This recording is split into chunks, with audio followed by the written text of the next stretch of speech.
Hello hello भौजी परना होता ससुरा में रंग रंग का होता ससुरा में रंग रंग का। हेलो हेलो भौजी परना होता ससुरा में रंग रंग का।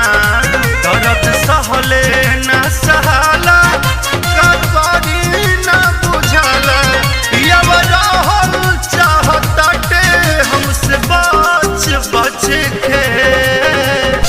कमरिया जब जब लचके भतर साला सटे से हचके।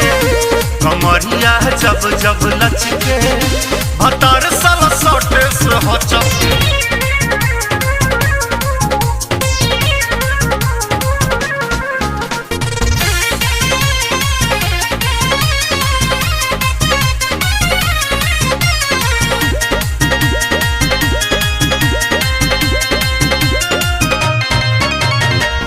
गावनिक रातिया से दुखे में जिंदगी बिताई।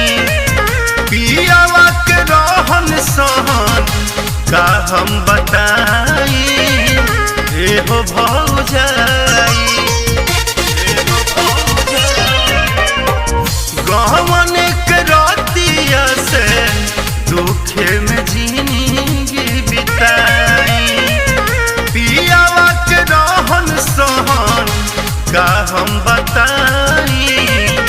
एहो भौजाई सुना एहो भौजाई मस्त रहेला मलंग कहियो देबे नहीं सन। अब पुरवा में न धइले बलवे अचके।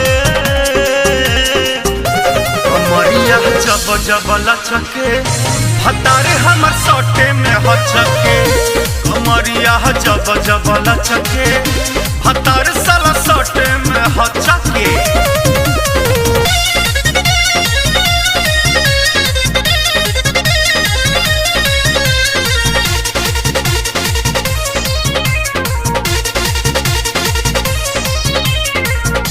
ना जाने पियवा हमारा के कबले सताई।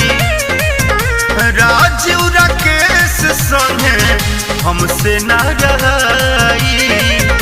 एहो भौजाई ना जाने पियवा हमारा के कबले सताई। राजू राकेश संगे हमसे ना रही। एहो भौजाई दुखवा केतना बताई। नाही करे हम पे माया और बहुत बेहाया। लागे धइले बपलानी कोनो रच के। कमरिया जब जब लचके भतर साला सटे से हचके। कमरिया जब जब लचके भतर साला सटे से हचके।